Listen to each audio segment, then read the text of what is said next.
O eto pa, since napag-usapan naman ho natin mga boss chief amo sir, yun po dito sa kung ano-anong mga ibinibintang kay Pangulong Bongbong Marcos, ngayon naman po eto naman may sinasabi na naman po.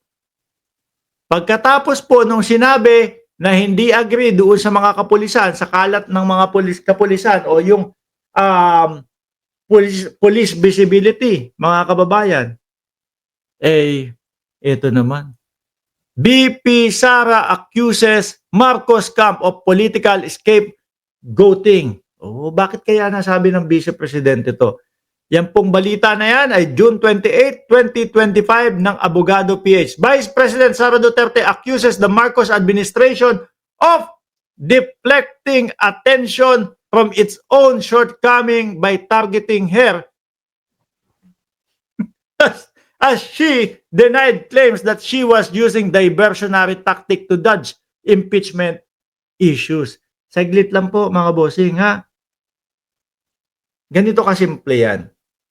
Kung ang ating Pangulo ginagamit si Vice Presidente Inday Sara Duterte kasi ang gusto nilang sabihin dito ho mga bossing is ang ating Pangulo madaming kakulangan, hindi nagagampanan yung kanyang trabaho, hindi nagagampanan ang pagiging presidente. Yan po yung gusto nilang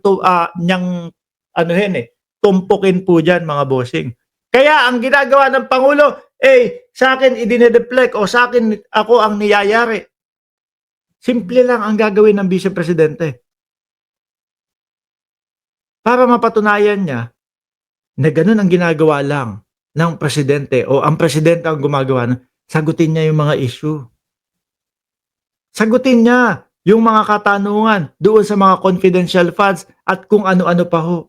Sagutin niya mga kababayan. Ganun kasimple po. No? Pag nasagot ho yan mga bossing, o tingnan mo, yung sinasabi ng Vice Presidente, nasasagot niya lahat. Tama naman pala lahat. No?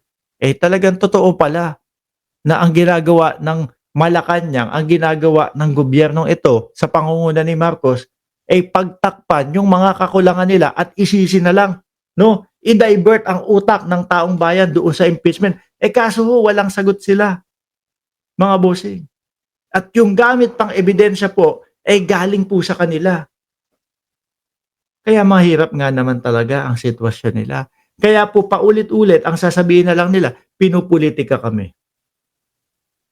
Paulit-ulit, pinupolitika kami. No? Madam BP, ano po ba? Bakit po ganun? Merong Mary Grace Piatos, di ba? Tamura at Pambansang Nanay Survivor at Jenny Ramos. Meron po mga tinatanong sa inyo. No? Yung mga Mary Grace Piatos po, ano po ba masasabi? Pinupolitika kami. Kaya po yung mga DDS, pag pumupunta po dito, pinupolitika lang si Inday Sara Duterte. Kasi yun lang po ang naririnig sa kanila. Paulit-ulit lang po yung naririnig sa kanila. No? Pwede naman nilang sabihin, sinasabihan nila ako na ninakaw ko yung pera ng bayan. O eto yung mga listahan namin. Eto, si Mary Grace Piatos. No? Eto yung pangalan. Kumbaga sa COA na lang nila ipaliwanag, hindi na sa mamamayang Pilipino. Sir, ito po, mga senator, mga congressman, ito po, meron po silang mga listahan ng mga pangalan kung sino-sino po yung mga nasa aliases. Babasahin ng Kongreso, babasahin ng ano, okay, nandito, sige. Hindi na pwedeng isa publiko ito kasi baka malaman ng mga kalaban at yariin itong mga ito. Di po ba? Pero ang sinasabi ng mga DDS, okay lang naman, mga alias lang ang gagamitin Wala nang pagpapatunay kung sino yan kasi matitegi. Bakit ka pa nagpasa ng pangalan? Di ba? Kung peki din naman yung mga pangalan at kung hindi naman kilala yung mga pangalan, walang mga record sa walang NSO. Di ba? Lokohan lang yun. Yun dapat ang sinasagot nila para maipakita nila sa mamamayang Pilipino. Nakita nyo po, ang dali lang namin pong sagutin yung mga ini-issue sa amin. Nasagot namin lahat. So ano masasabi ninyo? Totoo yung sinasabi namin na dinadivert kayo ni Bongbong Marcos para mapagtakpan yung mga kakulangan nila sa inyo. Malacanang earlier countered Duterte's statement that President Ferdinand Marcos Jr. wants to stay in power. Wala naman tayong narinig ng gano'n, mga bossing. Sila lang ho ang paulit-ulit. At mararamdaman po natin sa kampo nila na gusto nilang maagaw yung kapangyarihan. Di ho ba? Fiona Marilyn, Brand Travel Food, ang dami niyan ah. Sarap ng buhay mo ah. Mas ramdam ho natin mga kababayan na sila yung gustong manatili sa posisyon hanggang sa punto na ang gusto na nilang ang ginagawa na ho nila mga kababayan ay mang-agaw ng pwesto. Kagaya na lang po yung sisiraan mo ang Pangulo, sasabihin mo, adik, yun ang sasabihin mo doon sa mga, sa ano tawag dito, sa taong bayan, para ang taong bayan ay kumilos at palayasin si Pangulong Bongbong Marcos. Sabi, pabuhat ako, fake news at tulisan at magnanakaw. Sino ba? Yung mga Duterte? It said she should not hide behind the frontrunner narrative. Oo, paulit-ulit din ang vice-presidente dyan, mga kababayan. Dati ho, naniniwala ako, frontrunner ang vice. No? Nung nandoon pa, nakasuporta pa ho tayo. Nung talagang totoo pa yung 32 million. Ngayon po, wala nang katotohanan yung 32 million na yan. Dahil isa po ako sa 32 million na hindi na ako nakasuporta sa kanila. Yun, naniniwala ako, frontrunner siya. Pero ngayon, kung pagmamatyagan o, titignan nyo ho, yung resulta nitong eleksyon, ng midterm election, mga bossing, 20 milyones na lang po yung mga yan. Hindi na po ganun kalakas, mga bossing. Kung malakas yan, di nanalo po sana.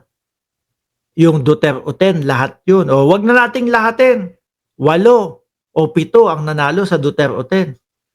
Ay, ang lakas din ng topak ng mga DDS eh. Susugod dito oh. Ano? Iyak ka na, Mark Ramos. Sabi ko, saan iiyak? Saan iiyak? Iyak daw kasi talo daw. No? Talo daw po yung mga yung mga yung alyansa. Sabi ko, unang-una, simula pa lang ng eleksyon, sabi ko, 5 lang ang iboboto ko dyan. Hindi ko iboboto lahat. Lalong-lalo na. O yung sila Tolentino, hindi ko iboboto. Talong ha. Diba? Tapos, ilan po ang talo sa kanila? 7. Tatatlo ang nanalo. Oh. Yung frontrunner na sinasabi po ng kampo ni Vice Presidente, sila na lang ho yan. Hindi na po pwedeng maging frontrunner ang 20 milyones na lang po. Dahil ang pinangangatwiran nila, 32 million pa din sila. Huwag naman po. Umalis na kami dyan. Hindi na kami nakikisuporta dyan. Tapos ibibilang nyo pa din po kami dyan. Diba? Ibibilang nyo pa din kami dyan. Oy, sandali lang. Singit ko na dito. Nakita nyo na ba? Binebenta daw yung bahay. Nakita nyo? Binebenta daw yung bahay. Kunyari lang yun. Ako naniniwala ako, kunyari lang yun, mga bossing. No? Baka mamaya bilhin namin yan. Magtago kami sa ibang pangalan. Sabihin ko, ikaw pakibili mo yung yung bahay ni Duterte doon sa Davao. Kung magkano, kung ilang square meter, hindi naman po pwede ibenta ng lalagpas ng 50 milyones yun. Kung makita natin, regular na bahay lang po yung itsura. Di ba? Baka mamaya bilhin namin yung bahay na yun. Pakibili mo nga yung bahay na yun. Tapos hindi naman pala ibenta. Baka kumukuha lang ng paawa yon ng simpatya, wala na kaming pera. No, kaya ibinebenta na. Sabi ni Addictus Rex, bilhin nyo na tapos gawin nyong museum. house for sale. Kapag ka may golf course sa likod, naku po, hindi natin kaya yun. Di po ba? Pero syempre, hindi nila ipapakita. Kung meron mang golf course yun, ha? mga bossing. Maniwala kayo. Koopman, 150 million per month. Etong mga abogado nila, oh, ilang-ilang milyon yung mga ano, mga bayad diyan. 'Di ba? Ano yan, paawa lang? Pwede pa, maniniwala kami, eh, wala na kasing gagamit eh. Wala na kasi yung ano, may-ari eh. Hanggang doon na lang yun, no? Baka may number doon, baka tumawag ako. Magkano po nyo binibenta yung bahay ng Pangulo? Baka sabihin, 100 million. Ha? Ano yan, nasa subdivision? Ano yan? Ano yan? Bakit ko bibili ng 100 million yan? Magkano ba zonal value dito sa lugar ninyo? Oh, ano yan, nasa loob ng Forbes Park? Oh, di ba? Mga kababayan, syempre kung magkano lang ang zonal value doon sa kanila, yun lang yun.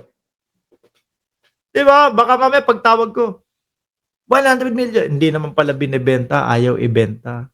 No? Pautot lang ho yan, mga bossing. Ito talaga mga Duterte, eh, ano. Pero nag-iiyakan, ah. Yung mga DDS, naku po, ibibenta na, naalala ko itong bahay na to, ibibenta na. Naggagano na ho yung mga DDS, eh, no? Mga utu-utu ho talaga. Uy, Mark Ramos, ikaw, kung ano-ano sinasabi mo, tinatawag mo sila utu-utu. Eh, totoo naman kasi. Madali hong mga mapapaniwala iyang mga yan. Oh. Ngayon, nasaan na tayo?